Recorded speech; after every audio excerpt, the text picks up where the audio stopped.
sel setiap harinya. Ya, bayangkan tuh, banyak sekali sel-sel yang mati. Kalau darah lebih banyak lagi, 2 juta sel dalam 1 detik. Ya, jadi setiap saat itu ada sel-sel yang mati. Tapi kemudian kenapa tidak menimbulkan kematian pada tubuh kita secara utuh? Karena terbarukan atau terganti, ya, diregenerasi lagi. Jadi ini adalah hasil penelitian. Nah, untuk dapat bertahan hidup, jadi sebenarnya tubuh punya mekanisme namanya meregenerasi sel-sel tubuh kita. Yaitu kemudian ada sebagian tugas dari sel-sel tubuh yang kemudian membelah diri lagi menjadi sel yang lebih muda, sehingga kemudian sel-sel itu bisa menggantikan sel-sel yang mati tadi. Kalau tidak diregenerasi gimana? Nah, ini yang kejadian. Jadi kalau misalnya sel-sel mulai rusak, ya, nggak diganti, akhirnya jaringannya ada yang rusak. Kalau jaringannya mulai rusak, kemudian makin luas lagi organnya rusak, ya. Kalau masih sel-sel kecil rusak, nggak ketahuan, kita nggak berasa. Tapi kalau sudah mulai besar, jaringannya kena atau organnya rusak, mulai kita berasa, ya. Ada keluhan ini, keluhan itu, dan sebagainya. Bahkan kemudian organ dengan organ, kan ada hubungannya tuh, ada sistemnya. Itu juga bisa lagi rusak lagi, karena organnya yang tadi satu-satu single organ mengalami kekacauan, sistemnya makin kacau. Sistem dengan kacau, dengan sistem yang lain mengacaukan sistem yang satu lagi, akhirnya seluruh tubuh terjadi kegagalan dan terakhir meninggal. Itu proses kenapa seseorang menjadi meninggal, ya. Dalam tingkat yang paling kecil, seluler, ya, setiap hari selalu ada kematian sel-sel. Kenapa sel-sel itu bisa rusak dan mati, ya? Pasti Bapak Ibu udah tahu lah, ya, penyebabnya. Nah, ini mungkin udah sehari-hari, ya, sampai kadang-kadang nggak sadar. Ada yang dari luar kota Jakarta tidak? Ada. Yang terbang kalau masuk, ya.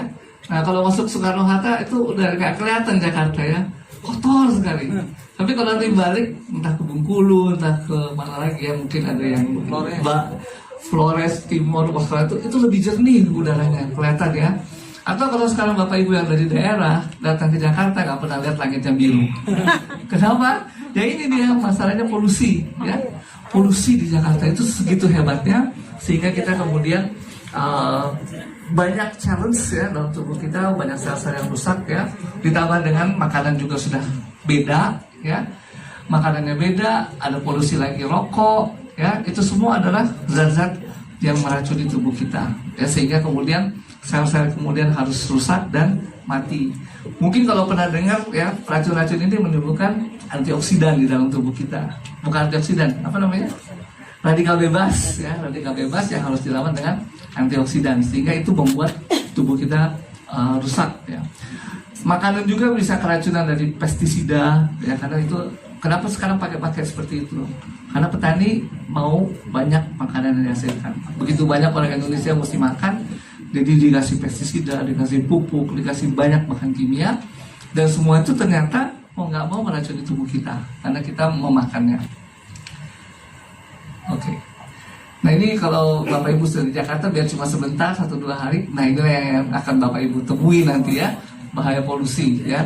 Dan kemudian ini semuanya bisa menyebabkan apa? Gangguan di mata, ya. Contoh yang paling gampang, mata bisa menjadi kering atau jadi merah, ya. Tapi yang lebih berbahaya kan kalau mengganggu apa? Mengganggu saluran pernapasan, mengganggu peredaran darah sehingga timbul stroke, ya. Mengganggu sistem hormonal, misalnya timbulnya diabetes. Itu yang paling berbahaya. Buat bapak juga yang berbahaya kalau setelah diabetes terjadi nggak bisa berdiri, ya. Nggak bisa berdiri, yang ngamuk mamanya, ya. Jadi yang ngamuk-ngamuk, ya. Itu juga bahaya, ya. Itu para pengaruh dari diabetes, ya. Nah, karena itu semua itu adalah proses penuaan, ya. Jadi tadi saya ringkas sedikit, ya, kita mati karena ada proses penuaan. Proses penuaan itu terjadi karena tubuh tidak bisa meregenerasi dirinya, ya. Tubuh harusnya bisa meregenerasi diri karena di dalam tubuh itu ada namanya stem cell. Jadi stem cell itu adalah sel-sel muda.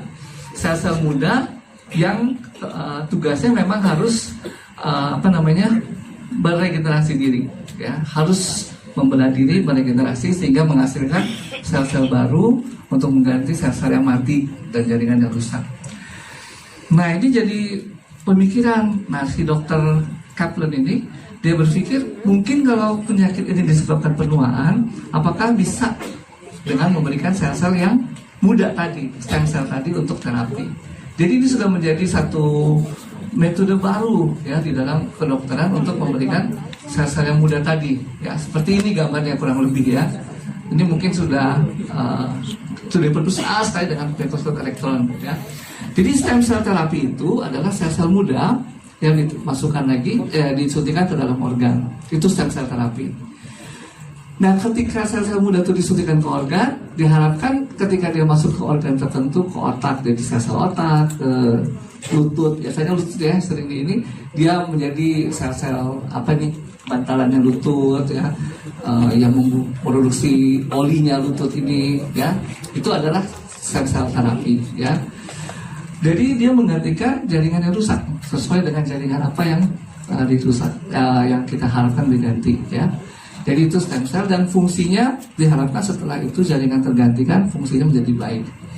Nah ini sel-sel muda nggak sembarangan, jadi nggak bisa juga saya terima donor dari siapapun, misalnya saya terima dari bapak gitu ya, nggak bisa. Karena setiap orang punya sel sendiri ternyata ya. Kan nggak pernah lihat dua orang yang sama persis ya meskipun kembar. Ya, kadang-kadang kembar sendiri, kadang-kadang kita juga nggak bisa selalu terima sel dari saudaranya. Ya, jadi emang sel kita sendiri yang diambil. Kebanyakan itu sel kita sendiri diambil, lalu harus dibiarkan, dicari, nah baru kemudian itu disuntikan ke organ yang rusak tadi. Ya. Nah ini contohnya ya, kalau mau lihat gampangnya ini ya, stem cell itu adalah yang bulat ini, ya, yang bulat. Ya. Kan asalnya kita bulat ya. Kalau tahu ini kita cuma asalnya dari sel telur, bentuknya bulat. Temannya kecebong ya, nah, itu cuma begitu aja ya. Tapi dalam 3 bulan ya, dalam 3 bulan setelah bulan keempat kita udah bisa merasakan bayi kita ya, bener nggak?